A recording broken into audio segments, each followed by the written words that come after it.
C'est dans le nord de la France que nous avons rencontré M. Jules Roucou, qui a passé 40 ans à travailler dans les docks du port de Rouen.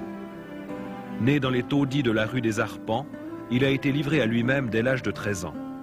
Cet homme est devenu ivrogne, buvant jusqu'à 5 litres de vin par jour, et bagarreur. Il a fait de la prison. Vivant dans la débauche, il traitait sa femme chrétienne comme esclave qu'il battait jusqu'au sang et attachait avec des chaînes, parfois l'obligeant à coucher dehors, en plein hiver. Ce passé, il n'aime pas l'évoquer aujourd'hui. Lors d'un coma prolongé, il s'est trouvé dans un endroit horrible, ressemblant à l'enfer, et dont il parle avec crainte et émotion. Cette expérience l'a conduit plus tard à donner sa vie à Jésus-Christ.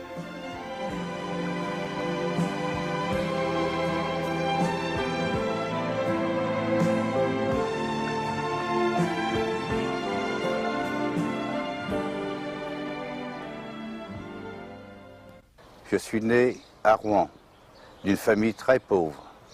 Dès mon plus jeune âge, il fallait que je trouve de la nourriture pour nourrir mes frères et mes sœurs, ainsi que mes parents.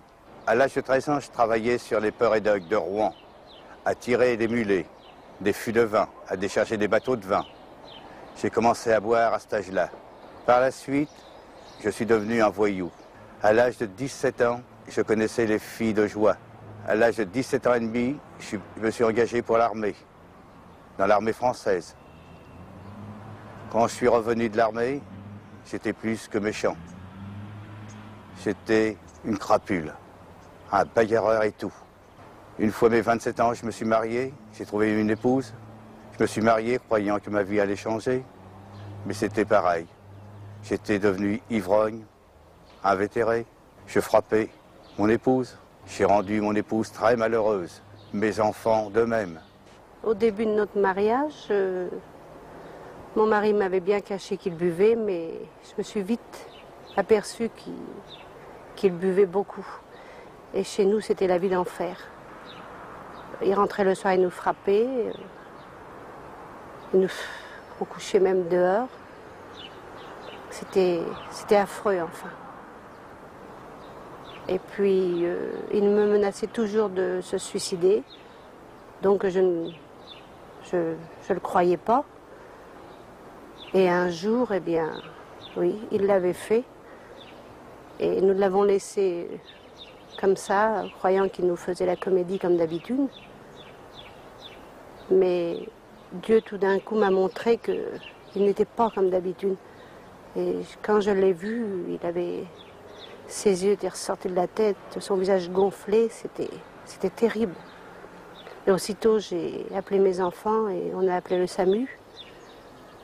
Le SAMU, pour eux, c'était un homme comme déjà mort. Et ils me l'ont transporté tout de même et il est resté 36 heures dans le coma. Et c'est un peu plus tard, oui, un bon bout de temps plus tard, comme après il est devenu chrétien, bien sûr, qu'il m'a dit qu'il avait vu des choses affreuses pendant son coma. C'était terrible, enfin. Finalement, j'en ai eu marre de cette vie. Ici, dans cette maison, j'ai voulu m'empoisonner, me supprimer. J'ai avalé une poignée de cachets. Je me suis retrouvé dans le coma. J'ai été 36 heures dans ce coma. Et dans ce coma, c'est affreux. Je me suis retrouvé dans l'enfer. J'étais accroché par des démons, c'est affreux. Dans cet enfer, j'étais attaqué par des personnes, mais des personnes humaines, mais le visage était affreux. Les mains étaient affreuses, qui s'avançaient sur moi, qui me harcelaient. C'est affreux de voir des choses comme ça. Je ne souhaite pas à personne de voir des choses comme ça, dans cet enfer. Ça vous harcèle sans arrêt, vous ne pouvez rien faire. Vous ne pouvez pas reculer, vous ne pouvez pas avancer. Ces gens avancent sur vous. Ils sont affreux.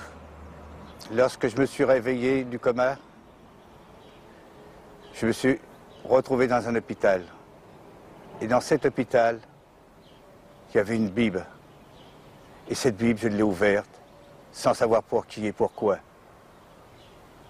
Je n'ai pas porté attention le jour même, mais le lendemain, j'ai ouvert encore cette Bible.